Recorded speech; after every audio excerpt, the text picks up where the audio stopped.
Should marketing and PR be separate departments? So no easy answer. There are two schools. One school is this, where function reports into marketing. And it seems to be more popular, with the Indian within the Indian system. I belong to the other school. It's end of the day, it's communication, right? Marketing also is communicating. What do I communicate? I communicate values. I communicate the virtues of the brand. If the company is seen as a good brand, trustworthy, conscientious, then are more likely for customers to feel inclined towards doing business with it. And Yes. that is the environment that you create to give it to the marketing folks, which they're able to take, sell or market their product, taking advantage. Reporting is secondary. Sorry, reporting is secondary. You are keeping both independent is something that I find a lot of merit. And one is a break, to give you a very vague, loose analogy, perhaps. Other one's an accelerator. What are the qualities that every corpcom leader should inculcate? What I think is important for you is to have confidence and courage. Courage to, call a spade a spade. That's the kind of difficult job that it is. Something that you see as a signal, as a red light. You must have the courage to flag it off within the system, irrespective of the senior person. The knowledge everybody will have. Most of us will have good communication skills, but I'm not here to write poetry, right? Communication, in isolation means nothing. You need to be able to communicate well, fine, but you have to have the objective clear. Who am I communicating with? Who am I communicating for? And what am I communicating for? Ability to foresee trouble. Yes. I mean, you can develop this. You need a lot of common sense. Now you need a lot of data. Thankfully, data is available. You should be able to predict crisis. That's all it is. You have been a journalist, you switched to corporate side. You've also hired and trained and interviewed so many journalists who have also switched careers. What are the things that usually and what are the things that really help them transition smoothly? Irony is, this is a job I feel it's best, a journalist is best suited to do. Unfortunately, many journalists even today have had questions whether it's something for me or not. No, it's absolutely for them. My only fear is the quantum of switch that I've seen, over the years, right? You won't have too many journalists on the other side left to deal with.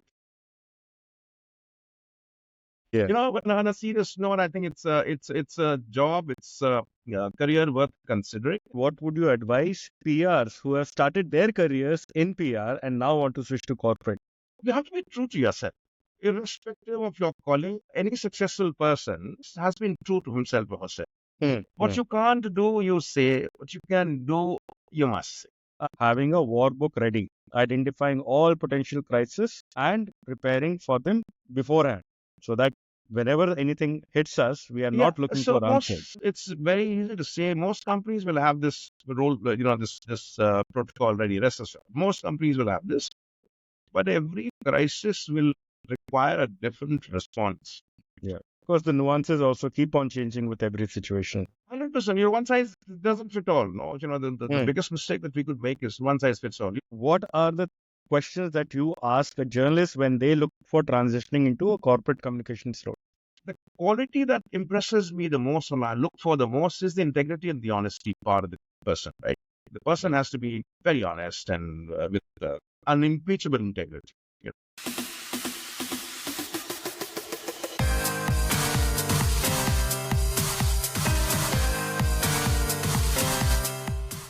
Hello and welcome to the show Indian Media with Dhiren and Experts. Here we discuss trends and opportunities in the media and entertainment sector that impact careers and businesses. I am your host Dhiren. In this episode, we will dive into the critical role of the communications team in protecting a brand's reputation, minimizing damage, and maintaining public trust. To tell us about what crisis communication is, we have a leader who has consulted some of the biggest brands like Reliance, HDFC Bank, Airtel, and Bajaj Group in their most crucial times. Please welcome journalist turned communications veteran and frequent visiting faculty at top IIMs, Neeraj Jha. Thank you, Dhiren. It's a pleasure. Should marketing and PR be separate departments? So no easy answer, Dhiren. There are different models, and you would have seen yourself. depends on a lot on the objective that you have set for yourself and how you want to go about achieving those objectives, goals. If you're an FMCG model, then advertising will play a large role, and then it's perhaps natural for you to have this confidence, or arrogance sometimes. That, you'll be able to pull off any editorial coverage just because the fact that you spend so much with a certain media. I wouldn't blame anybody if they think like this. There are two schools. One school is this, where function reports into marketing. And it seems to be more popular, with the Indian within the Indian system. I belong to the other school, which perhaps it's the same. It's end of the day, it's communication, right? Marketing also is communicating. They communicate, with a little different purpose, with little different audiences. And what we do is also communication. What do I communicate? I communicate the values. I communicate the virtues of the brand. I marketing markets products. My belief, I could be wrong, that it's easier for marketing to push a product if other department is doing its job well. If the company is seen as a good brand, trustworthy, conscientious, then are more likely for customers to feel inclined towards doing business with it. Right. So essentially, in my opinion, this department markets the values and the virtues of the brand, your ethos, culture, your conscientiousness, your integrity, honesty of a brand. And that is the environment that you create to give it to the marketing folks, which they're able to take, sell or market their product, taking advantage. That's how I see this. Reporting is secondary. Sorry, reporting is secondary. You have to be clear that, this is what your objective is. And then you decide. Keeping both independent is something that I find a lot of merit in, and I've been, an advocate of this. Keep both of them independent. One is a brake, to give you a very vague, loose analogy, perhaps. Other one's an accelerator. So that's how For career development, what are the qualities that every corpcom leader should inculcate? I'll break it up into two. You need both professional and personal qualities. You don't need to be a rocket scientist. It's very simple. Professionally, I think the domain knowledge is important. What I think is important for you is to have confidence and courage. Courage to, call a spade a spade. That's the kind of difficult job that it is. Having access to the top isn't enough. How do I use this access in the interest of the brand, in the interest of the brand's reputation, right? For that you need courage. Most of the time you're dealing with people who are very, very senior and powerful within the system and outside. You need to have courage to call a spade a spade. Something that you see as a signal, as a red light, you must have the courage to flag it off within the system, irrespective of the senior person. To my mind, that's very important. The knowledge everybody will have. You need communication skills, but that's fine. I mean, don't go overboard in communication skills. Most of us will have good communication skills, but I'm not here to write poetry, right? So communication, in isolation means nothing. You need to be able to communicate well, fine, but you have to have the objective clear. Who am I communicating with? Who am I communicating for? And what am I communicating for? Ability to foresee trouble. Yes. I mean, you can develop this. You need a lot of common sense. Now you need a lot of data. Thankfully, data is available. You should be able to predict crisis. That's all it is. One question I regularly hear from journalists who want to switch careers and get into corporate communications. You have been a journalist, you switched to corporate side. You've also hired and trained and interviewed so many journalists who have also switched careers. What are the things that usually journalists get wrong about corporate communications? And what are the things that really help them transition smoothly? Irony is, this is a job I feel a journalist is best suited to do. Unfortunately, many journalists even today have had questions on whether it's something for me or not. No, it's absolutely for them. My only fear is the quantum of switch that I've seen, over the years, right? You won't have too many journalists on the other side left to deal with. Yeah. But on a serious note, I think it's a job, it's a career worth considering. A journalist should know that they are perhaps best suited to do this job, not because they are special, right? They have certain skills which this job requires. And one of the most critical skills, I would say, is the confidence they carry. And confidence comes from the fact that, they are so used to dealing with powerful people, whether it's a politician or a bureaucrat or a celebrity. They don't get phased or daunted by the personalities, size or stature, which is very important. If you get daunted, then you'll not be able to call a spade. Then you'll be failing in your duty.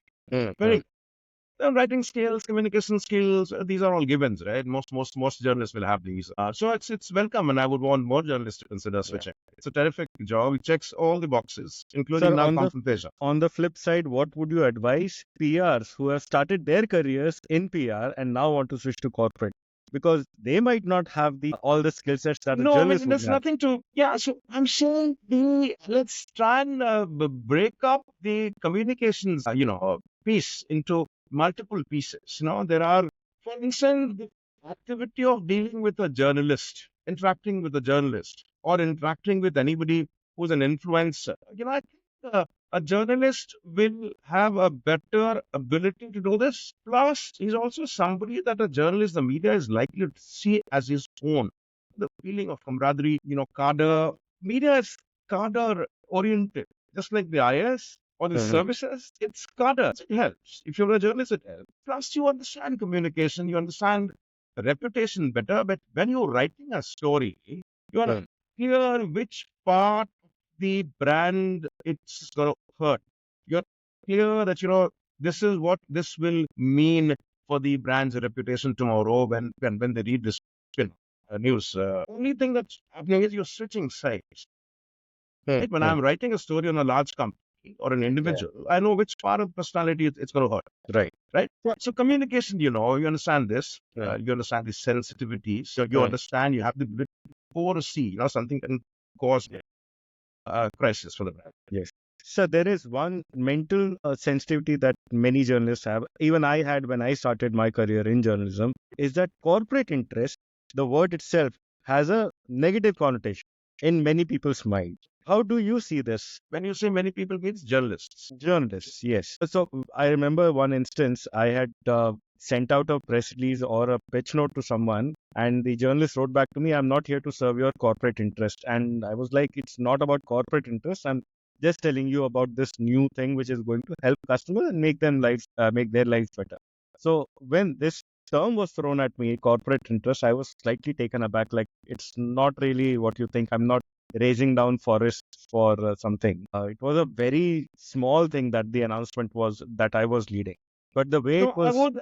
thrown around, I felt that No, but to me, it happened with you because you were part of an agency. Had you been part of a corporate, perhaps you wouldn't have had to hear this. I would say this is an occupational hazard of being in an agency. Agency is an agent, right? And they bridge between the media and the corporate. Right? So that's the job that you're having to do. And a journalist would have perhaps been able to take liberties or use this for you. Had you been in part of corporate, perhaps you wouldn't have had to hear this, you would have had to hear something else. So everybody is there to serve a certain interest. So I'm paid a salary to serve that interest. A journalist is paid a salary to serve his interest, his organization's interest, his journalistic interest. There's nothing wrong. So when you interview journalists for a Copcom role, what are the tough questions that you ask? I don't, if I have to hire 10 people tomorrow, then I know whom to hire. It's a process that has gone on for me forever. I don't need to sit today and decide, I need to hire, now who do I hire? I'm very clear. If I have to hire somebody in Delhi, no big deal. If I have to hire somebody in Bombay, no big deal. All these people are there in the back of my mind, identified, evaluated, due diligence done. So coming back to your question, the integrity is very, very important there. And, in integrity, every journalist will have those journalistic qualifications, right? Those journalistic qualities and virtues. Journalists also have vices. When I was a journalist, journalist is a package. Like all of us, we're all a package. There are certain very good things about journalism. Journalists, like deadline, 8 बजे आपको ये करके देना है, तो आप करके निकल जाओ. You have the ability to go solo and produce results. Terrific. Deadlines don't phase you like it does most other people. Ability to interact with powerful people, influential people. That's very important. One of the prerequisites of success, in this role. So those qualities any journalist will have. Integrity, I lay a lot of emphasis on integrity. So, integrity, honesty, sincerity. You have to be true to yourself. Like you are, irrespective of your calling, any successful person has been true to himself or herself. What you can't do, you say. What you can do, you must say. So you overpromise. It's very perhaps human also for you to overpromise. No, we'll do this. We'll see. And there is nobody to measure. How do you measure this department's performance? That's been one of the shortcomings of this fraternity, right? Measurability. Right. So we end up, over Mm. promising because you Yeah. need a little bit of honesty and integrity. What you Mm. can't do, say so. Yeah. Call a spade, do that. Mm. If something's wrong Right. with the brand, that's your job. Say Mm. this. Right. And I'll manage this. How do you think we'll be able to manage this? Yeah, I think that clarity of thought is required before Ma- you ma- commit ma- to anything. yeah. Management begins, first, at home. Once I take up a job or a mandate, the first thing that, I do is do a risk assessment, right? Risk assessment of the brand. I mean, there are different businesses a bank will have. There are different verticals a company will have, There are different geographies that you operate in. And there are different stakeholders that you deal with, right? So it's very important for you to do a stakeholder, thorough analysis of the risk perception, right? Mm. And that should become your starting point. I just can't be taking up a job and saying, let's see, kalko crisis hoga to karenge. And it's perfectly possible to prepare for it. So you do this risk assessment. Every brand will have a different risk assessment. Every industry will have different, risk threats, Mm. right? Mm. So do an assessment. I mean, to the extent possible, you do an assessment and be ready. Yeah. Today, thanks to data and everything of being available, it's much more, you should be able to do this much more effective. And Mm. then you start putting together your strategy to counter it. Tomorrow there is a crisis. You shouldn't be seen running helter skelter. So now what do I do? You do a risk assessment and then you start preparing, your rear guard action. Right? On the day of the crisis, you shouldn't be seen running, from door to door. I regularly do media workshop with Sheena Sharma from Genesis. And she's one of the best in crisis communication. She always insists on having a war book ready, identifying all potential crises and preparing for them beforehand. So that whenever anything hits us, we are Yeah, not looking so for answers. it's very easy to say. Most companies will have this role, this protocol ready. Rest assured, most companies will have this. But every crisis, as I said, is unique, Mm. right? So what you will need to do, how to react on that day, the basics are given, right? But still, one crisis will be so different from the other. It's Mm. important for you to remember the steps, include all this in preparedness. On the day of the crisis, you should know exactly about how you'll react, what platforms, channels to use, right? वो सब आपके दिमाग में पहले से clear होना चाहिए. But every crisis will require a different response. Mm. The Right. degree, the tonality, everything will be different. Yeah. Of course, the nuances also keep on changing with every situation. 100%. One size doesn't fit all. No, the Mm. biggest mistake that we could make is one size fits all. One is to have those protocols and documents ready. Fine, important. But rest assured, every large company will have these protocols in place. On the day of the Mm. crisis, what you need is an experience, like a lawyer. No cases. Two cases are identical. Right? Every case needs to be examined, and then the response mechanism or response decided. And that's something that you get better with age and experience. I always believe, like a lawyer, like a doctor, there's only this much you're taught in school and in colleges. The Yeah. rest you learn on the ground. What are the qualities that corporate communication leaders should inculcate? I will divide it into two, personal qualities and professional qualities. Personal qualities you will need, as you would in any other vocation, right? Professionally, I think the domain knowledge is something that you'll require. Most of us will have the domain knowledge. More importantly, to my mind, it's the courage and the confidence that you need to succeed in this role. It's a role that requires you to be brave enough to call a spade a spade. Because you see crisis happening just because you didn't have the courage to flag it off. Then, what's the point? So I should have the courage, not just the confidence, but also the courage to barge in and, flag it off in whichever way you want to. But it's important for you to have the courage. That's the reason I say, should you've been a journalist, you'll have the both of these in abundance. You'll be confident because you're so used to dealing with influential, powerful people, interacting with them on a daily basis, another politician or a bureaucrat or a celebrity. You don't get phased by, somebody's personality or the stature. Very Right. important for you to be not phased. Then you need to have courage also. Because, this role function will require you to call a spade a spade. And, the question was also hiring. What are the questions that you ask a journalist when they look for transitioning into a corporate communications role? No, nothing. The one thing that I have a list of people that I need to hire already, even today. If I have to hire, let's say, 4 people in Bombay, I don't need to scout. That exercise has been on last so many years. And whenever I've hired within quick time. Because this is a Yeah. process which is always on. I'm talking to you and I'm like, Dhiren, right? There's no need for me to, carry on a separate due diligence. And I've known you. Hmm. Hmm.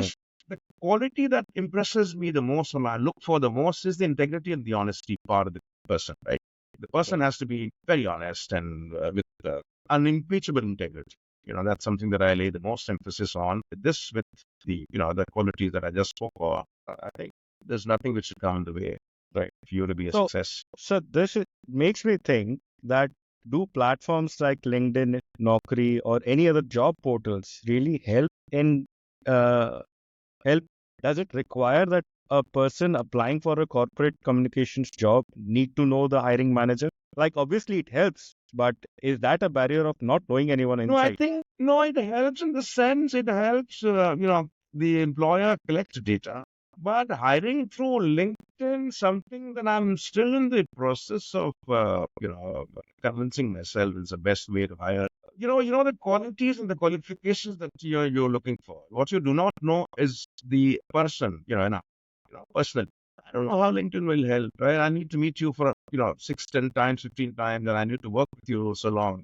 Then I will say, no, good person to hire. Hmm. Hmm. So I think it helps in the sense that the company will have a database tomorrow if they need to hire somebody. To my mind, I don't think LinkedIn is a good route to go Hmm. to Hmm. hire. Right. So, I mean, it's a if I can, requirement. You're having to check. You're having to check a box, perhaps in terms of policy. Perhaps yes. hmm. And those best hirings. I don't. Okay, sir, so those were my questions.